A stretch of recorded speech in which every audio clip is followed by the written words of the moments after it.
Este episodio es presentado por Varilux. Mantenete enfocado.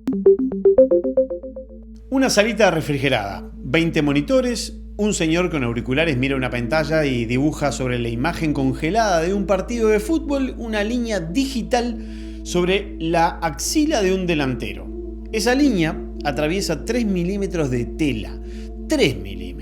Y abajo en la cancha 100.000 personas tienen el grito atragantado en la garganta esperando que esa rayita decida si lo que vieron es reglamentario o no es reglamentario. Hace 7 años ya que convivimos con lo que podríamos decir que es la primera inteligencia artificial emocional de nuestras vidas. La metimos adentro de algo que nos importa mucho y es el fútbol. Es tan ajena a la emoción que hasta le erramos en el nombre. La llamamos VAR.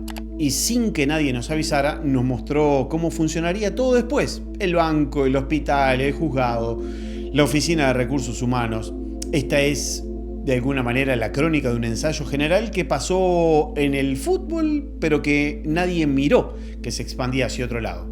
La promesa, ya por 2018, fue casi quirúrgica. El VAR venía a corregir el error claro y obvio humano, instancias concretas de partido, y traía abajo del brazo el número que vende cualquier producto nuevo. La FIFA dijo que la precisión del arbitraje saltaba del 95% al 99.3%. Andá a chequearlo, ese casi perfecto. Pero la letra chica decía una cosa clave. El VAR no puede anular al árbitro, no decide, le muestra, le sugiere, le habla al oído como el malo de la película. La última palabra sigue siendo de un ser humano parado en el pasto con la responsabilidad intacta.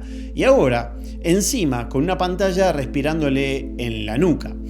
La máquina no manda, claramente, aconseja. Y a mí me hace acordar mucho a la irrupción de la inteligencia artificial y cómo nos relacionamos con ella en nuestras vidas. Pasaron los años y los insultos al VAR no son contra la cámara, son contra el que mira la cámara. Dos árbitros ven la misma imagen, exactamente la misma, y cobran dos cosas distintas. El problema, obviamente, nunca fue la máquina. Siempre fue el humano del otro lado de la máquina. Y ahí está la primera lección que el fútbol nos regaló de arriba y nadie anotó. La herramienta no se equivoca sola, se equivoca o acierta en las manos de quien la lee. Eso tiene un nombre técnico, lo llaman sesgo de automatización. Nuestra tendencia, comprobada en pilotos de avión y también en cirujanos, es creerle a la computadora por encima del criterio propio. Incluso cuando delante tenemos la prueba de que la computadora se mandó una macana, le confiamos a la computadora la parte más difícil, que es decidir, y de tanto delegar eso nos vamos quedando sin el músculo de tomar la decisión. Y de acá sale la lección más cara, la que todavía no pagamos del todo. La máquina no decide.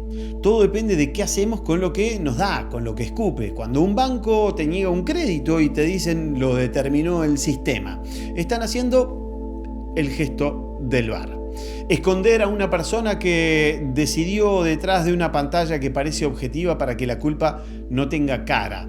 La responsabilidad no se delegó, se disfrazó de responsabilidad delegada. El VAR no se conformó con aplicar la regla del offside, la reescribió. Antes, estar en offside era lo que en línea alcanzaba a ver desde su trote por la raya en galopa lateral. Ahora es una recta digital milimétrica tendida sobre la axila de un muchacho que corre a 30 km por hora. No es la misma regla medida con más cariño, ya es otra regla, es otra cosa. Para poder decidir, la máquina tuvo que tomar un juicio humano y elástico. ¿Sacó ventaja el delantero? Eso lo tuvo que convertir en una geometría que no entiende ni de ventajas, ni de perdones, ni de emoción. Y eso, justamente, eso es lo que la inteligencia artificial hace todo el tiempo en silencio. Cuando mide a un buen empleado, cuando mide un riesgo de crédito, una verdad, no evalúa el concepto que vos tenías en la cabeza. Lo cambia por una cuentita que se le parece y que se puede contar. Y de tanto medir con esa cuenta, terminás creyendo que el concepto siempre fue eso. Y acá me vinieron ganas de volver a el 22 de junio del 86, Estadio Azteca. Argentina contra Inglaterra por cuartos de final de la Copa del Mundo, 4 años después de la Guerra de las Malvinas, con más de 600 argentinos muertos en unas islas frías y peladas del Atlántico Sur. No era solamente un partido. Las dos naciones podían decir que el fútbol no tenía nada que ver con la guerra, pero todos sabían que sí. Maradona después lo llamó sin vueltas, dijo que era una revancha simbólica. Y mucho más atrás, Orwell, 40 años antes, ya lo había escrito en una sola frase: el fútbol internacional es la guerra sin disparos. En ese partido, en 6 minutos, un mismo hombre hizo las dos cosas más opuestas que se pueden hacer con una pelota.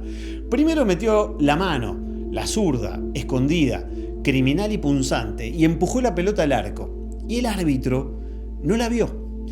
¿Y saben por qué no la vio el árbitro? Esta historia es demasiado hermosa para pasarlo de largo. El árbitro era un tunecino, Ali bin Nasser. Años después, confesó el motivo real de esa ceguera providencial. Ese día estaba sufriendo y mucho por hemorroides. Hemorroides.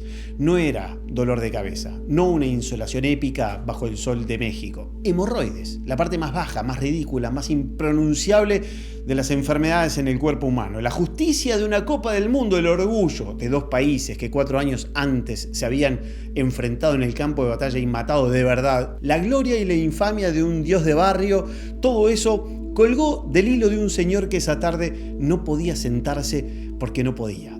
Gol. Y Maradona en la conferencia lo bautizó de esta manera: un poco con la cabeza de Maradona, un poco con la mano de Dios, dijo.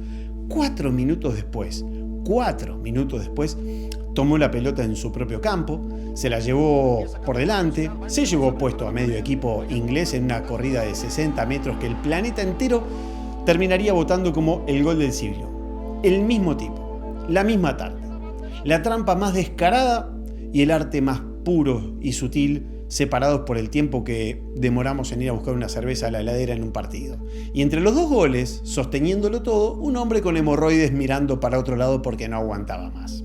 El VAR habría anulado el primer gol en 30 segundos. No le importan ni las hemorroides del juez, no le importaban las Malvinas, ni los 600 muertos, ni la revancha histórica de un pueblo humillado. La máquina habría hecho su trabajo impecable, milimétrico, justo. Y al hacerlo, habría borrado uno de los mitos más hermosos que parió el siglo XX en el fútbol.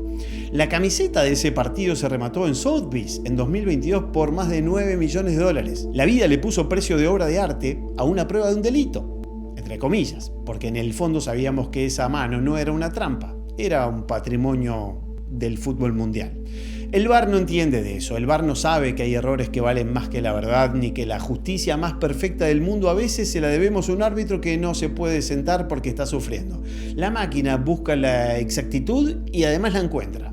Y en el camino, sin maldad, apaga la única luz que el fútbol tenía para ofrecer, la de equivocarse mucho o poco, pero bancársela entre todos. El fútbol, al final, es lo de menos. El fútbol fue siempre otra cosa además del fútbol. El mundo dicho por otros medios, la política y el dinero y el poder disfrazados de pelota.